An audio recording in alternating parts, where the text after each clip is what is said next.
আপনি যদি আপনার জিমেল অ্যাকাউন্টে এই 4টি কাজ করে রাখেন তাহলে আপনার জিমেল অ্যাকাউন্ট কিন্তু খুব সহজে হ্যাকও হবে না, প্লাস নষ্টও হবে না। কারণ আপনার এই জিমেল অ্যাকাউন্টে অনেক কিছু থাকে, গুগল ফটোস থাকে, ড্রাইভ থাকে, সেই সাথে হোয়াটসঅ্যাপ থাকে, অনেক কিছু থাকে, অর্থাৎ কোনো কিছুই নষ্ট হবে না, মানে সারা জীবনে আপনি নিরাপদ রাখতে পারেন। এখন কোন সেটিংস গুলা কিভাবে করবেন চলুন আপনাদেরকে সেই প্রসেসটা দেখাই। প্রথমে আপনারা জিমেলের যে অ্যাপস রয়েছে সেখানে চলে যাবেন। যাওয়ার পর প্রোফাইলের যে আইকন রয়েছে জাস্ট এইখানে একটা ক্লিক করবেন। ক্লিক করার পর দেখতে পারবেন গুগল অ্যাকাউন্ট নামে একটা অপশন রয়েছে, গুগল অ্যাকাউন্ট, জাস্ট এখানে একটা ক্লিক করবেন। ক্লিক করার পর এখান থেকে হোম, পার্সোনাল, তারপর হচ্ছে ডাটা এন্ড প্রাইভেসি, এটার পরে একটা অপশন দেখতে পারবেন সেটা হচ্ছে সিকিউরিটি নামে। ওকে, এই সিকিউরিটিতে ক্লিক করবেন। সিকিউরিটিতে ক্লিক করার পর এখান থেকে আপনি একটু স্ক্রল করে নিচের দিকে আসার পর দেখতে পারবেন 2 স্টেপ ভেরিফিকেশন নামে একটা অপশন রয়েছে, জাস্ট এইটার উপর একটা ক্লিক দিবেন। ক্লিক দেওয়ার পর আপনার সামনে ঠিক এরকম একটা ইন্টারফেস চলে আসবে।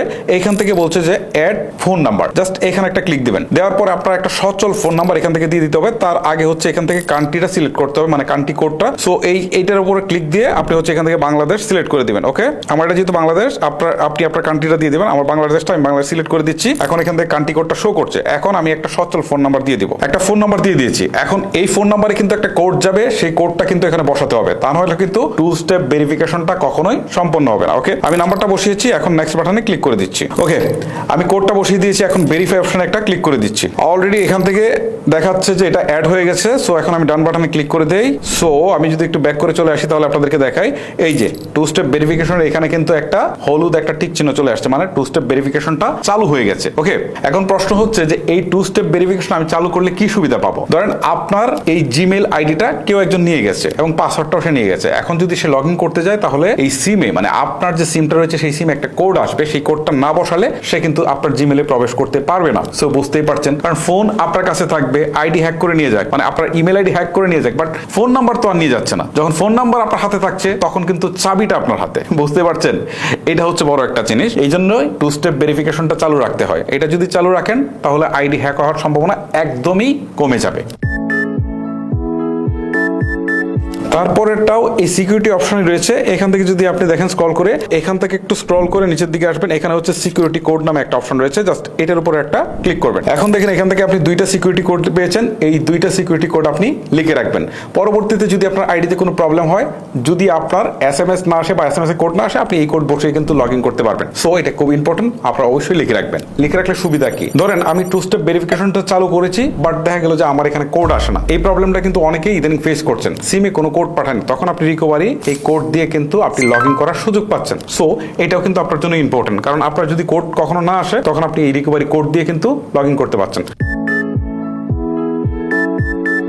আচ্ছা, নাম্বার 3তে আপনারা একটা কাজ করতে পারেন, সেটা হচ্ছে রিকভারি ফোন নাম্বার। জাস্ট এইখানে ক্লিক দিয়ে আপনি একটা ফোন নাম্বার অ্যাড করে ফেলতে পারেন। আমি জাস্ট একটু প্রসেসটা দেখাচ্ছি। রিকভারি ফোন এখানে ক্লিক দিবেন, দেওয়ার পর এখান থেকে জাস্ট হচ্ছে অ্যাড রিকভারি ফোন এখানে চাইবে, তারপর হচ্ছে আপনি একটা ফোন নাম্বার দিবেন, দিয়ে নেক্সটে দিবেন, তারপর হচ্ছে একটা কোড পাঠাবে, সেই কোডটা দিয়ে আগের মতো 2 স্টেপ ভেরিফিকেশনের মতো এখানে কিন্তু এইটাকেও আপনি অ্যাড করে ফেলতে পারেন। ওকে, তারপরে আপনি আরেকটা কাজ করতে পারেন, রিকভারি মেইল, এইটাও কিন্তু ইম্পর্টেন্ট। এখানে ক্লিক দিয়ে হচ্ছে এটার মতো জাস্ট হচ্ছে আপনি মেইলটা দিবেন, তারপর মেইলে কোড যাবে, এটাকে ভেরিফিকেশন করে আপনি কিন্তু এইটাও এখানে অ্যাড করে দিবেন। ওকে, এই হচ্ছে 3টা স্টেপ।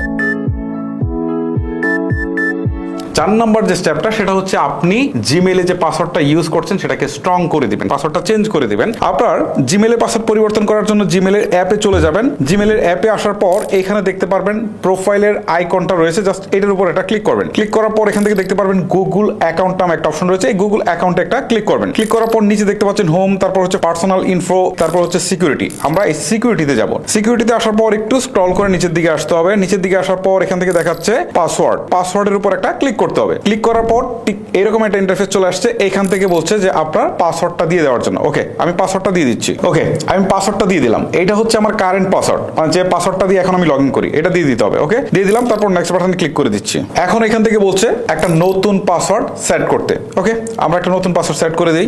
এখন নতুন পাসওয়ার্ড যেটা উপরে দিয়েছি সেম পাসওয়ার্ডটা এখানে কনফার্ম নিউ পাসওয়ার্ডের জায়গায় বসাতে হবে। আচ্ছা, এখন দেখেন আমার পাসওয়ার্ডটা কিন্তু নিচ্ছে না। এর কারণ হচ্ছে আমার পাসওয়ার্ডটা স্ট্রং হয় নাই, একদমই সিম্পল একটা পাসওয়ার্ড দিয়েছি। দিয়েছি। এখন স্ট্রং পাসওয়ার্ড কিভাবে দিবেন? ধরেন একটা ক্যাপিটাল লেটার দিবেন, একটা স্মল লেটার দিবেন, বিভিন্ন সংখ্যা দিবেন, চিহ্ন দিবেন, এইগুলো দিয়ে আপনারা যদি পাসওয়ার্ডটা দেন আর ডিজিটের মধ্যে, তাহলে সেটা স্ট্রং হবে। যেহেতু আমি একটা সংখ্যা দিয়ে দিয়েছিলাম, এটা খুবই একটা নর্মাল পাসওয়ার্ড ছিল, এই জন্য এটা নেয় নাই, সো আমি একটা স্ট্রং পাসওয়ার্ড দিয়ে দিচ্ছি। ওকে, এখন আমি স্ট্রং পাসওয়ার্ড দিয়েছি, এখন পাসওয়ার্ডটা সে নিয়েছে। এখন আমি যে কাজটা করবো, নিচের দিকে চেঞ্জ পাসওয়ার্ড নামে একটা অপশন রয়েছে, জাস্ট এখানে ক্লিক করে দিব। ক্লিক করে দেওয়ার পর আবারও এখান থেকে বলছে যে চেঞ্জ পাসওয়ার্ড কিনা, সো আমি এখানে আবারও চেঞ্জ পাসওয়ার্ডে ক্লিক করে দিব। এখন কিন্তু অলরেডি আমার পাসওয়ার্ডটা চেঞ্জ হয়ে গেছে। এখন যদি আপনি অন্য কোনো ডিভাইসে লগ ইন করতে চান, তাহলে এই নতুন পাসওয়ার্ডটা দিয়ে আপনাকে লগ ইন করতে হবে। সো গাইস, এই ছিল মূলত আমার আজকের ভিডিও, যে আসলে জিমেইলের নিরাপত্তা আপনি কিভাবে নিশ্চিত করতে পারেন। এরকম ইন্টারেস্টিং ভিডিওগুলো রেগুলারই আসবে, সো আপনারা ভিডিওগুলো মিস না করতে চাইলে অবশ্যই আমাদের চ্যানেলটিকে সাবস্ক্রাইব করে রাখতে ভুলবেন না। আজকের মতো আমি হিমেল এখানে বিদায় নিচ্ছি। আল্লাহ হাফেজ।